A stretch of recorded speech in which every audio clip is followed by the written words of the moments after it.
Bom, no primeiro vídeo a gente viu a diferença entre a fermentação e a respiração, né? O kombucha ele faz o processo de respiração no início, onde o ganho energético é muito alto, comparado ao processo de fermentação que ele vai fazer, né, na metade para o final do seu processo, que o ganho energético já é um pouco mais baixo.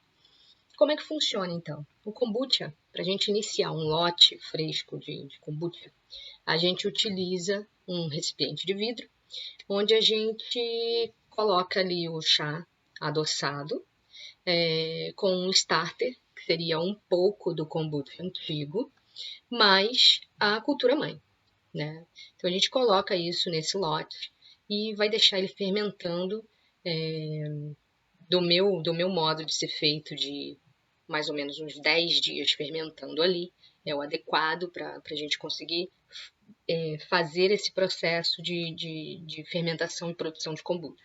Vou explicar por que seria mais ou menos uns 10 dias.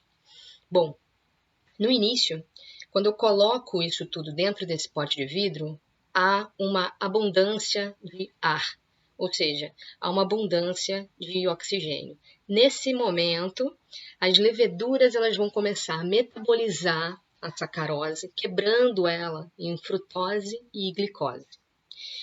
O oxigênio está livre, está completamente disponível e, enfim, as leveduras começam a fazer esse processo de respiração. Então, ela cria gás carbônico e água. E aí ela começa a ir para a superfície. E aí a gente tem um outro grupo de micro-organismos, o kombucha é formado de leveduras e bactérias. Então a levedura faz esse processo inicial, né?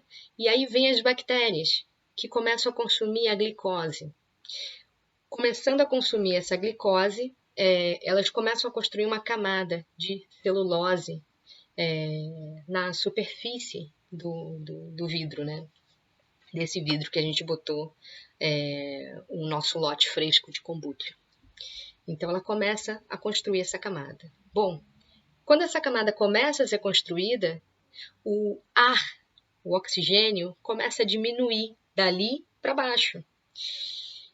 E aí, uma vez que essa cultura mãe ela é formada na superfície, o oxigênio começa a diminuir, a gente vê uma migração do processo das leveduras de respiração para fermentação. Bom, e aí ela começa a produzir gás carbônico e o etanol.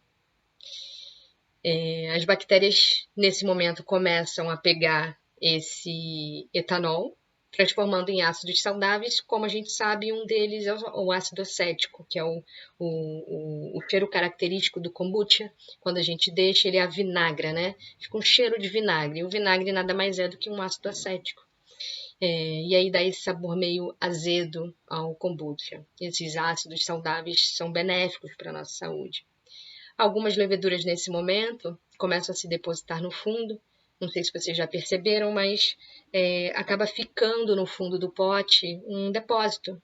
Aquilo são as leveduras, elas estão ali descansando, esperando mais combustível, ou seja, que a gente coloque mais açúcar para que elas consigam metabolizar e continuar todo esse processo novamente. Então, elas precisam de um tempo. Não adianta você colocar o kombucha para ser feito e tirar antes de fazer, na verdade, esse processo da cultura mãe ali, porque tem todo um processo de consumo.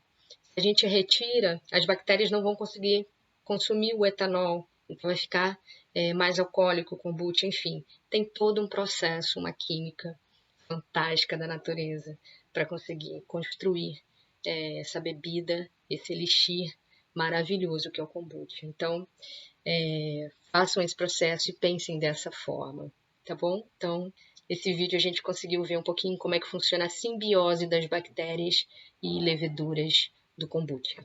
Espero ter ajudado vocês a entender um pouquinho mais esse processo lindo de ser.